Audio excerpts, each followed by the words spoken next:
తమిళనాడు ఎన్నికల్లో కీర్తన అనే అమ్మాయి ఇప్పుడు మంత్రి అయింది. వాస్తవంగా అమ్మాయి ఇంతకుముందు షో టైమ్ కన్సల్టింగ్ అనేటటువంటి సంస్థ ఐప్యాక్కి అనుబంధం అనమాట.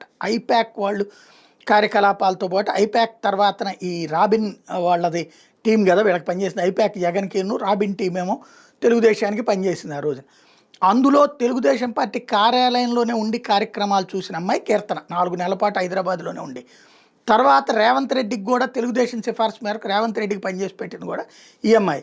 మమతా బెనర్జీకి పనిచేసి పెట్టింది కూడా ఈ అమ్మాయి. వాస్తవంగా శివకాశి నుంచి పోటీ చేసి గెలిచింది ఇప్పుడు ఎమ్మెల్యేగా.